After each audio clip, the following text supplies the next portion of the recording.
Bonjour à tous. La création d'une petite entreprise est une réalité effrayante. 50% des petites entreprises échouent au cours de leur première année d'existence. 75% de celles qui réussissent la première année échouent au cours des 5 années suivantes. Comment allez-vous déjouer ces pronostics?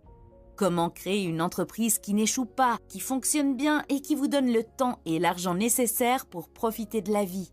Telle était la question qui me trottait dans la tête jusqu'à ce que je trouve une réponse dans le livre de Michael E. Gerber, The E-Myth Revisited, Why Most Small Businesses Don't Work and What to Do About It. L'E-Myth revisité, pourquoi la plupart des petites entreprises ne fonctionnent pas et ce qu'il faut faire pour y remédier. Si vous envisagez de créer une entreprise ou si vous en avez créé une mais que vous vous sentez stressé et occupé en permanence, cette vidéo est faite pour vous. C'est l'un des livres que j'aurais aimé lire avant de créer mon entreprise. Bon, eh bien commençons. Partie 1, l'hypothèse fatale. Voici ce que vous êtes. Vous travaillez dans une entreprise pour quelqu'un d'autre. Vous êtes bon dans votre travail, sacrément bon. Vous êtes l'un des meilleurs employés.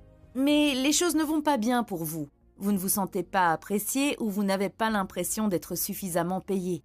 Un jour, vous êtes au travail et, pour une raison ou une autre, vous n'aimez pas le comportement de votre patron. Il a peut-être dit ou fait quelque chose. La raison n'a pas beaucoup d'importance. Vous n'avez tout simplement pas aimé. Soudain, une voix dans votre tête vous dit « Pourquoi est-ce que je travaille pour cet idiot? Je connais le métier mieux que lui. Cette entreprise s'effondrerait si je n'y travaillais pas. Pourquoi ne pas créer ma propre entreprise et être mon propre patron ?» Depuis ce jour, vous ne cessez de penser à la création de votre propre entreprise. L'entrepreneur qui sommeille en vous s'est réveillé et ne se rendort plus. L'excitation d'être votre propre patron et de devenir indépendant était irrésistible. Il fallait que vous le fassiez. Vous démarrez donc votre entreprise. Mais voici ce que vous ne réalisez pas encore. Vous êtes sur le point de passer de détester l'idiot patron à devenir vous-même l'idiot patron. La plupart des gens, y compris moi-même, démarrent une entreprise de cette façon. Avant de commencer, ils faisaient du travail technique pour une entreprise et un jour, ils ont décidé de créer leur propre entreprise. Mais c'est une recette pour l'échec parce que la personne qui démarre une entreprise de cette manière fait une faute et c'est la suivante.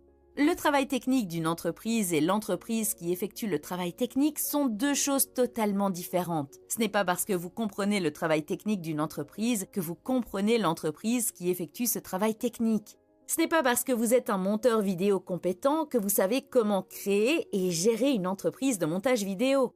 Malheureusement, la plupart des gens ne s'en rendent pas compte. C'est ce qui arrive à des millions de techniciens chaque jour. Un barbier ouvre un salon de coiffure, un coiffeur un salon de beauté et un musicien un magasin de musique. La tragédie, c'est que lorsque le technicien est victime de cette hypothèse fatale, l'entreprise qui était censée le libérer le réduit en esclavage. Il avait l'habitude de faire un travail lorsqu'il travaillait pour quelqu'un d'autre, mais maintenant, en plus de ce travail, il doit en faire 10 autres et il n'a aucune idée de comment faire.